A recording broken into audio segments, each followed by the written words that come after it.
When are we going to get the remains of our members back? In one sentence, tomorrow.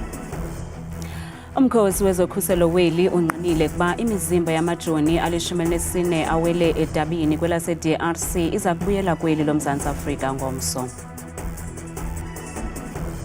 They are linked with the CIT in the morning, but they are also positively linked with 5 murders in Tambanana precinct. Abakwantsasana kwiphondo laKwaZulu-Natal basezithendeni zabarhanelwa aboyanyaniswa nokuphangwa kwemoto ethutha imali kuhola we-N2 Cebokuhle eThekwini. This was well planned, and it's an assassination. It's not an issue of road rage. Kuncinwa ngemibuzo abantu abane emva kokudutyulwa kubulawe abaqhubi ababini beebhasi zakwa-Rea Vaya eSoweto eRhawutini phezolo.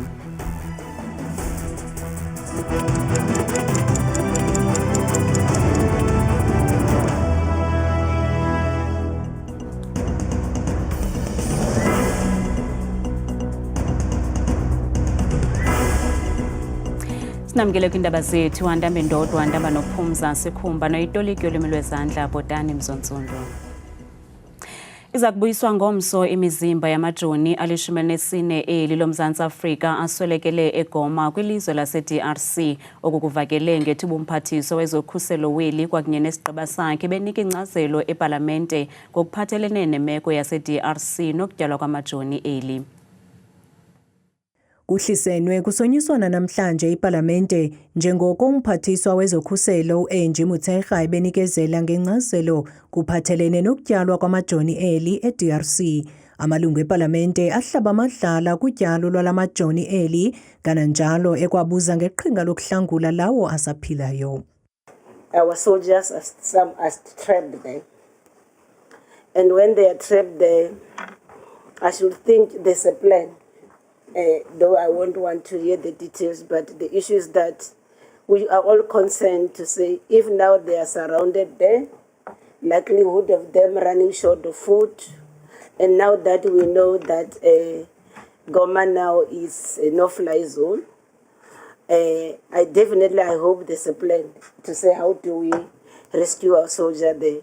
Umphathiswa uthe ukuya kwabo eDRC inxalenye yephulo loxelelwaniso lweSADC ukwathe ukuya kwabo kuphathelele noxelelwaniso nto leyo ebangele ukuba baphathe kuphela izixhobo zokuzikhusela kunezo zokuya edabini. That it's not us in South Africa who's in the DRC, but we are there as part of a bigger mission whereby the capabilities that come from the 16 SADC countries. So it's a SADC operation. So to say we would have taken the Royal flag, we're not going. So why do we take a Royal flag if we're not going to war?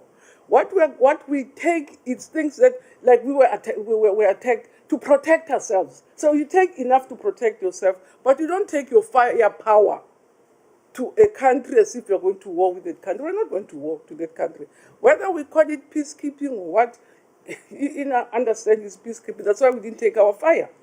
Ngelixa unjengele Rudzani Maphwanya welisebe eqinisekise ukubuyiswa kwemizimba yamajoni abhubhele eDRC ngomso. When are we going to get the remains of our members back? In one sentence, tomorrow.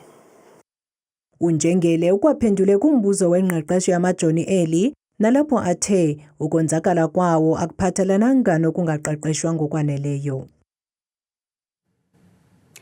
Abakwantsasana kwiphondo laKwaZulu-Natal bazingela abarhanelwa abali-17 aboyanyaniswa nesiganeko sokuphangwa kwemoto ethutha imali eGlenwood kuhola we-N2 Cebokuhle eThekwini ngale ntsasa, ukanti isibini ekuthiwa naso besiyinxalenye yaba barhanelwa ngethuba kuphangwa le moto yemali siye safunyanwa ngalemva kwemini nalapho siye sadubulana namapolisa kwasweleka omnye wabo ngelixa omnye eye wabalekiselwa esibhedlele.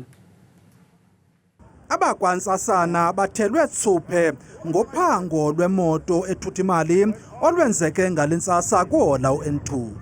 Khange aphose maseko ke alandele ekhondweni ngelingeni ibonakele ke enye yemoto erhaneleka ukuba ibikhona koluphango ze amapolisa zama ukuyimisa.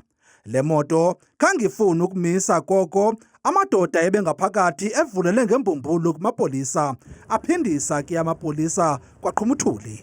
During the shootout, 2 suspects were shot at. The driver was fatally wounded inside the vehicle. Then the passenger tried to run away but collapsed out on the road. He's taken to hospital for treatment. Ukanti lamadoda oyanyaniswa namanye amatyala okubulala amahlanu enzeke kunyaka ophelileyo naseqaleni kwalonyaka. They are linked with the CIT in the morning, but they are also positively linked with 5 murders in Tambanana precinct. 2024 in June, there was a murder, double murder, and also this year a triple murder in January. So 5 murders that they are linked with so far. Amapolisa athi balishumi elinesixhenxe nangaphezulu bebonke ababarhanelwa abazingelwayo bebephanga imoto yemali ngalentsasa kwaye kuthiwa bebesebenzisa izithuthi eziliqela kwaye babalekele kwindawo ezahlukeneyo. Kubhubhe abantu abane kuquka namapolisa amabini nabengaphangelanga ngethuba kuqhambuka udubulwano KwaZulu-Natal. Esi siganeko senzeke phezulu kwindawo yentselo eSundumbili kumntla-ntshona weMandeni KwaZulu-Natal. Abantu abasibhozo bebonke badutyulwe ngethuba kuhlaselwa kwaye abane kubo basesibhedlele. Ngokwami nathi sumndeni wakadangazela besicela ukuthi amaphoyisa asenzelwe ukulungiswa bathole laba bantu ababulala imindeni emdaka ngoba isibalo ngathi siyanyuka. As a community we are very shocked because this don't usually happen, as I said before, and many community members are shocked because when we arrived here at the morning we saw bodies laying down, and our family members, as like I said, I take them as our family members, were laying down shot dead. The shooting occurred yesterday around 9 to 10 o'clock, and there were many bullets that were used, and I had 8 to 9 shots that took place here. Ojongene nezothutho kwisixeko saseRhawutini umnumzana Kenny Kunene uthi ngabantu abane abancinwayo ngemibuzo ngokuphathelene nohlaselo kwibhasi yeRea Vaya eSoweto phezolo nalapho kudutyulwe kwabulawa abaqhubi ababini. Uninzi lwabakhweli lushiyeke lungenanto zokukhwela namhlanje ngenxa yokumiswa kwenkqubo yokuhamba kwezibhasi. Amapolisa saqhuba uphando ngokubulawa kwabaqhubi ababini beRea Vaya eSoweto eRhawutini kwaye asikaziwa isizeka bani soluhlaselo. Ojongene nezothutho kwisixeko saseRhawutini umnumzana Kenny Kunene uthi sele ekhona amadoda ancinwayo ngesizeleku. We've been made aware that there are 4 Lesotho nationals that have been arrested who were in the vicinity of the shootings. They were found with an unlicensed firearm, but the police has indicated that they are investigating. They are not concluding that they are the suspects. Ukunene uthi esisenzo besicwangcisiwe. This was well planned, and it's an assassination. It's not an issue of road rage, and it's not just killing of innocent drivers who are doing their job, but this is a declaration of war on the residents of Soweto and government. Umqhubi weRea Vaya uthi bengabaqhubi baxhalabile ngokhuseleko lwabo. We can't say we know what actually caused it, but it looks like it was a pure organized things,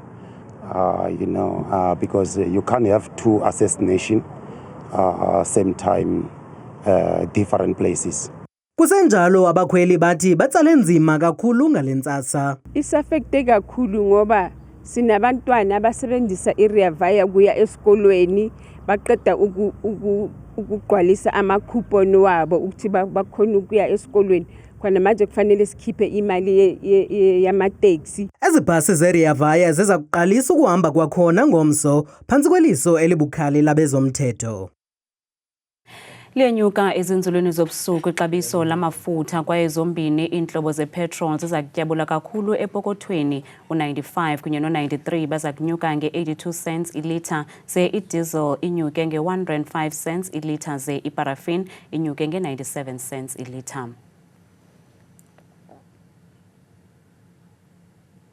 Isebe lezempilo eMpuma Koloni lenze isibhambathiso sokwazisa ngokusesikweni inkampani ezakwakha isibhedlele iGreenville eBizana okukulandela imigushuzo yabahlali phezulu ngaphandle kwamasango esibhedlele benyanzelisa ukuba sivalwe kuba betyhola ngelithi kudala zingananzwa izicelo zokuba sakhiwe kuqeshwe abongikazi noogqirha. Kodwa kunjalo iyancomeka inkonzo enikezwa liqaqoba naloogqirha nabongikazi nangona besebenza phantsi kweemeko ezimaxongo. Ndatheyile lijelo Nzikinoyiya uyabalisa. Abahlali baseGreenville neziphaluka baphume ngendlu phezolo ukuzawuvakalisa umsindo abatyhola ngelithi uphenjelelwa ngabasemagunyeni ngokungazinanzi izinyanzeliso zokwakhelwa isibhedlele nezinye. Esi sakhiwo sinekhulu-25 iminyaka ubudala asizange salungiswa ngokutsho kwabahlali okoko bathi basiphiwa kwentonga yomnquma ngamamishinari. Izinto ezihamba kakhulu apha zimbini i-infrastructure ebolileyo kwakunye nokutsho koxa kwabasebenzi abekho abasebenzi nee-principals ubukhulu becala azikho. Isibhedlela besirefurbishwa ngo-2018 then saze sohluleka ngo-2019 i-contractor elapha we felt into yobana yayingekho competent because there was a social facilitator was appointed apha ongazange wohluleka ukwenza umsebenzi wakhe. Babesenza umsebenzi ongeyo quality owu-end up awufeyilisa zii-engineers okokoko ba-end up ngobexabana neclient ba-end up besana ecourt then yashiya ke ngoku nee-contractors ezininzi apha nabasebenzi balapha bengabhatalwanga. Nephulo locingo labhanga kodwa kunjalo izigulane ziqhwabe izandla inkonzo esulungekileyo nangona abasebenzi bexelenga ebugxwayibeni. Istafu sishota sinjalo kodwa siyakwazi ukufumana uncedo kakhulu esibhedlela eGreenville. Inkinga ke ekhona kakhulu ukuthi isibhedlela asakhiwa. Singcolile, sigugile, asinakwanga nje isibhedlela saseGreenville. The contractor is going to be introduced in March 2025. We also wish to assure the community of Greenville that we are looking at the question of staff shortages, not only at Greenville, but throughout the institutions. Abahlali bafunge bamuncintupha ngelithi bazawubuyela esitalatweni kwakhona bagyushe ukuba ikomiti echophela imicimbi echaphazela ezempilo kweli phondo ayenzanga ngokwesibhambathiso sokuza ngoLwesine ukuza kwazisa ngosuku lokuqalisa lokwakhiwa kwesi sibhedlele. Kwiindaba zethu kuChannel 163 oziphathelwa Newsroom Africa, Nzikinoyiya kwisibhedlele iGreenville eBizana. Ludandathekile usapho lakwaRitsidi Sitswe emva kwesiganeko sokungcungcuthekiswa konyana walo ofunda ugrade 8 notyhola abafundi abane bakagrade 12 ngokungcungcuthekisa esikolweni samabanga aphakamileyo iLeiden kwiphondo laseNtshona Koloni. Usapho luthi liziva lungathathelwa ngqalelo lisebe lezemfundo emva kokuba laxela isiganeko sokungcungcuthekiswa konyana walo ngaba bafundi endlini yangasese bemtyabeka ngelindle. Olusapho luthi kuzakuthi kangoku alikafumani izimpendulo ngokuphathelene nenkqubo yoluleko kwababafundi. Imini ebekufanele ukuba eyolonwabo kulo mfundi ijike yaba liphupha elibi njengoko etyhola ukuba uthotywe isidima ngoogxa bakhe afunda nabo etyholwa ukuba bamfaka ubuso kwindawo yokuzithuma yangasese. Umama wexhoba ubalise indlela amfumana engayo unyana wakhe. I went there to the school. I found my son. She was staying next to the bin crying. And the teacher didn't assist me. Only the teacher that assisted me, it was his class teacher, Miss Mcinga. She was better. The proof was on the head, on the face, the body, the clothes, what the school uniform was dirty. Usapho lwale nkwenkwana luthi esi sikolo kunye nesebe lezemfundo lasilela ukhusela unyana walo. I feel betrayed by the school. First of all, because of Mr. Jasper, supposed to help me immediately on Friday, but he didn't take any action. Usapho luthi luxelile lo mba emapoliseni. We've already contacted Child Life, and then they'll be offering assistance.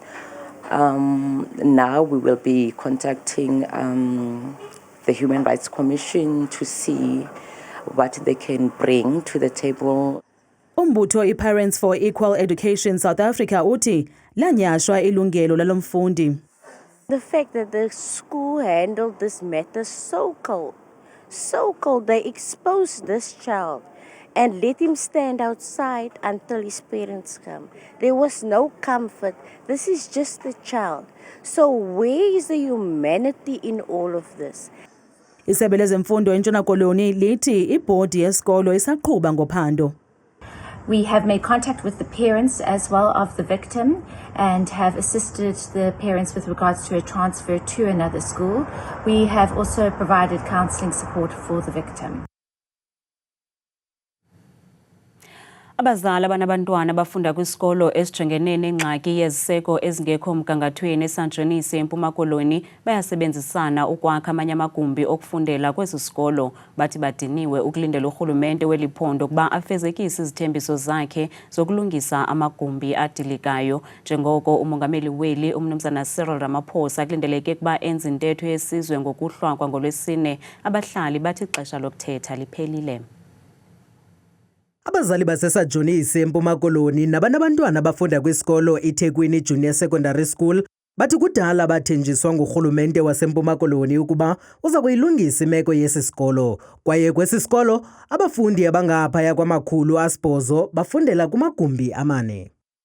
Abantwana xa kunetha kuyanyanzeleka kuba uprincipal abakhulula abantwana babheke emakhaya kuba bayanetha eziklasini bengaphakathi esikolweni. Malunga neekhilomitha ezingama20 ukusuka apho, abazali kwisikolo samabanga phantsi iChabasa Senior Primary nabo bathathe inyathelo lokuqala lokwakha ibloko yabantwana babo.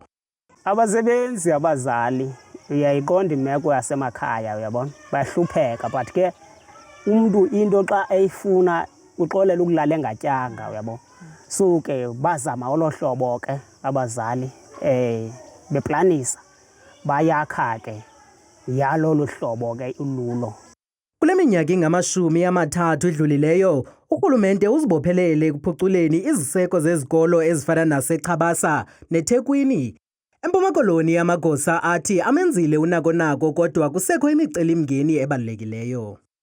To overcome this backlog in the next 10 years, you essentially need 8 billion rand unencumbered to focus only on ensuring that every single school complies with the minimum uniform norms and standards. Thekwini is on that particular plan for a complete overhaul at 32 million. Ukanti amanye amagumbi awakhiwa ngabazali kungoku nje ayavuza xa kunetha yaye ezinye iifestile zophukile.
kamnandi mawethu.